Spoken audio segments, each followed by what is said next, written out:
No, but at least Who you cares? tried. Yeah. She did say the simplest fucking thought of like, okay, you fail. You still have a wife and a child. You're fine. Yeah. And but I at think least that you was know yeah, that you tried. You at least tried. So he says, "When'd you get so tough?" And he's like, "Well, I learned it from you." Well, all right. They have to say that. Well, she's just like, "I'm married to a fighter." It makes right? sense. I mean, I guess that would be the only explanation. Like he's brought it because over the course of these 3 films, he has brought her. Like her character has progressed more than anybody. Yeah, I mean, she has. Everybody else is the same. Everyone else either progresses or regresses. Yeah. I mean, it doesn't or stay stagnant or regresses. She's the only one who progresses through the whole film. Yeah. Series.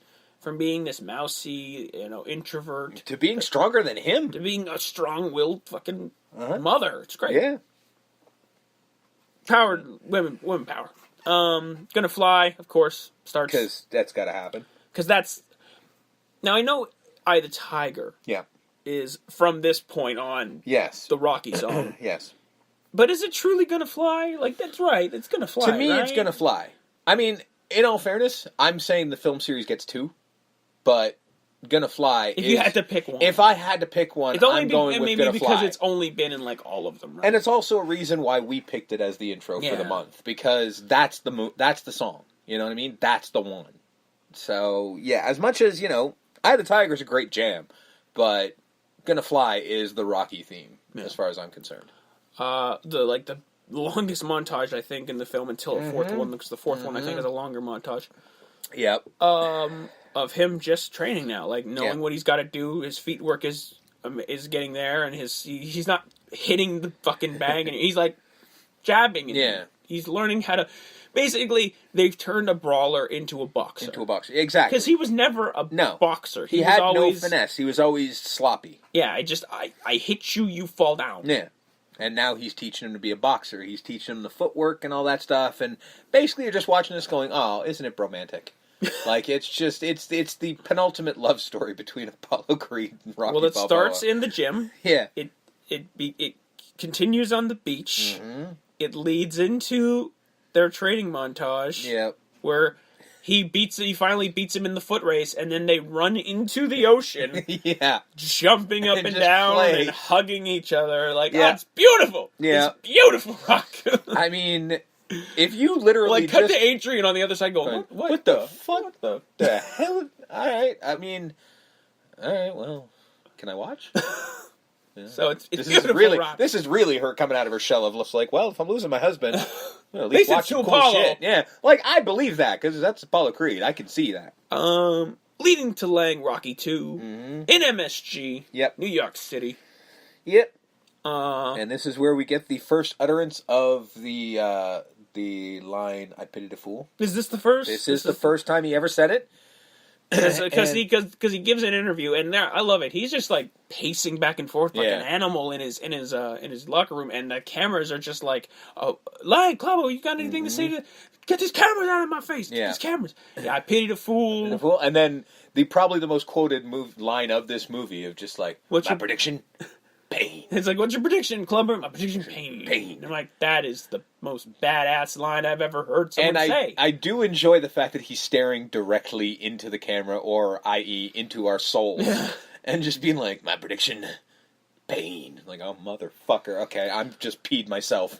Can I be friends with Apollo Creed? I need safety. Apollo gives Rocky his tights. He does. As a gift. Yeah. How touching.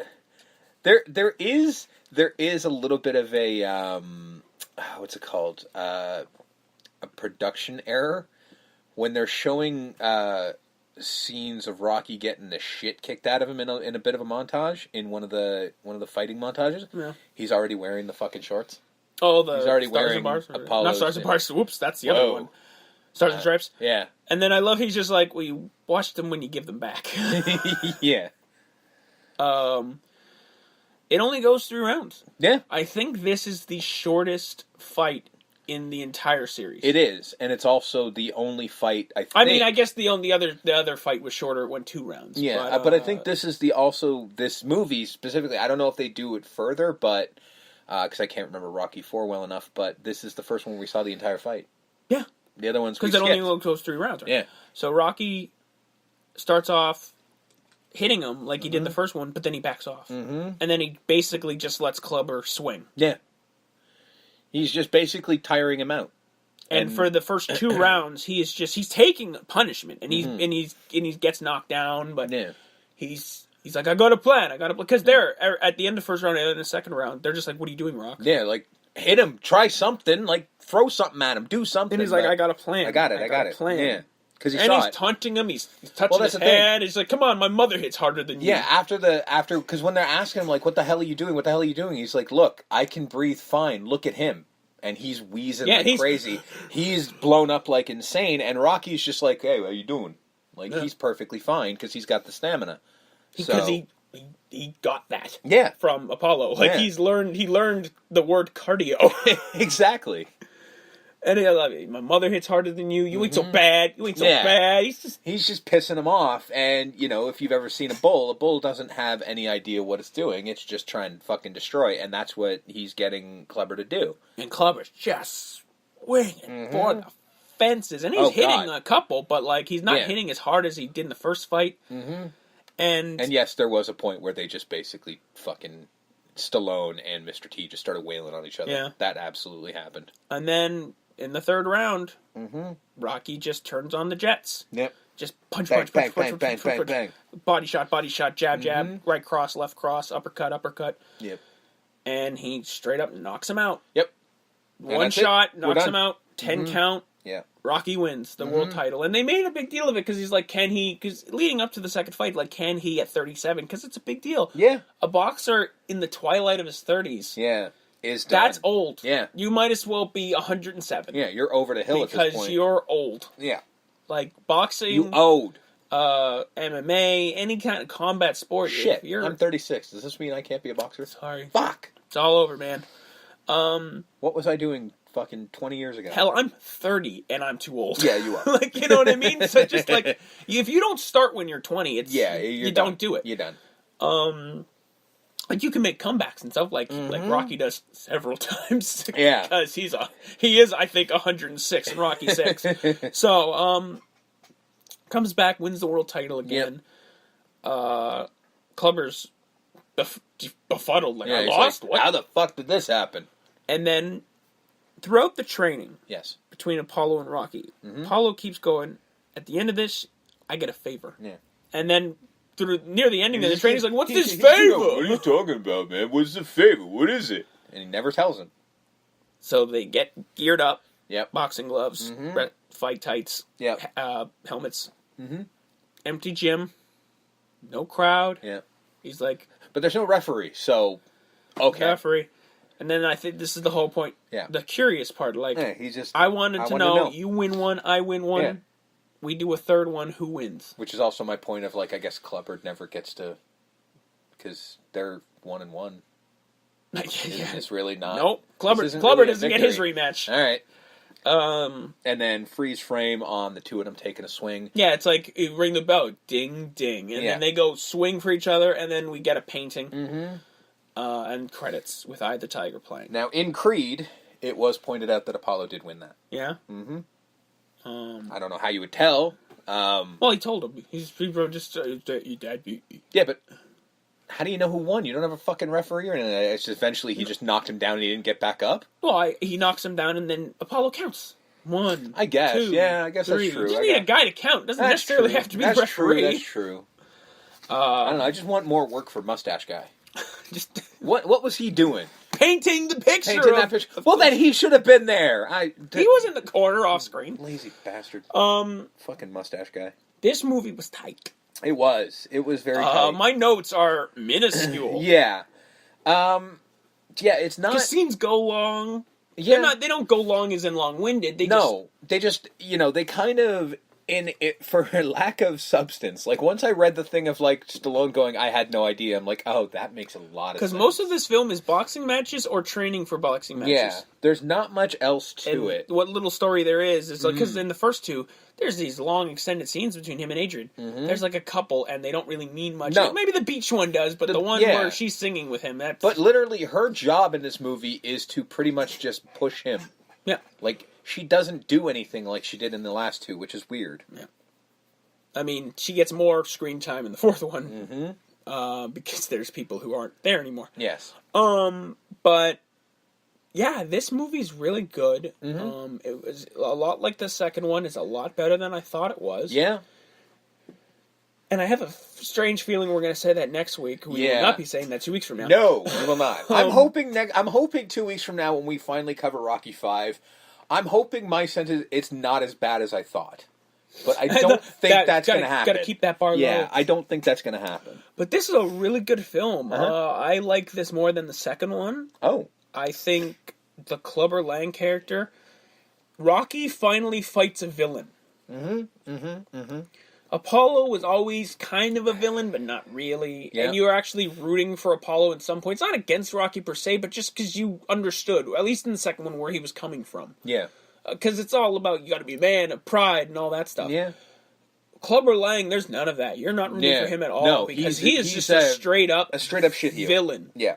Who he's just like, he's hitting on Rocky's wife, he's on Adrian, he's shut up old man when he's like pushing Mickey and just... Yeah. He's just an asshole. He really is. And he's so good. And he's so good. Like, he's good looking in the ring because he looks like a fucking boxer. Yeah. Like, he looks like he belongs in there. Because when he's knocking out dudes in the beginning of that with that montage, it's powerful stuff. Yeah. Like, he's just knocking out. It does make you wonder, like, did Mr. T ever become a fucking boxer? Because if he didn't, that's a wasted time.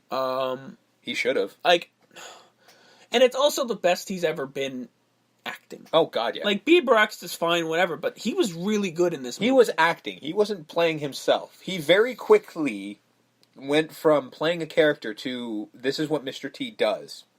And this is, when you hire Mr. T, this is what you're getting. He basically, from this point forward, played himself. Yeah. Whereas this one was a character. Even though it's very close to Mr. T, it wasn't exactly Mr. Like, his T. cadence, his look. Yeah. But, like, he's not that big of an asshole where he's hitting on... Because, again, when he says to Adrian and his mom, actually, because I'm like, I did not teach you to treat women like that. Exactly. Terrence? Like, yeah. So, that's the point where it's just like, oh, he's actually playing a character. He never does that again. Yeah. So, that's why he's my MVP. But I'm going to give this a 9 out of 10. I mean... Watching these three films, and again, we're going to continue on with the fourth and fifth one, of course, but I'm just like, this is quickly becoming maybe my favorite film series of all time. Like, I'm watching, it's because I'm watching all these movies so close to one another. It's kind of how these movies are supposed to be watched, because they're all, like, this is set... This is the closest one, I think, to having... Some time the biggest time pass, because this was 3 years. But overall, it's 3 years in between... the second and third, and then maybe 5 if you include the first one. So this is a story being told over 5. What are you talking about? I think it's 3 years between this first and second. I guess I would be 3 years. The first and second literally take place within months of each other. So I guess it'd be 3 and change. So the whole story from 1 and 3 3.5 years. 3.5 years. Yeah. So when the time frame is so close to it, and then you extend to the fourth and fifth. So over the fourth and fifth, I think it's around 5 years, maybe a little more. You have to watch them like that. And if you watch them like that, maybe you get a bigger appreciation for them. Yes. If you like them a little more than you should. That's why maybe this rating's a little high for most people, but I think it has one of the best villains that this series has ever seen.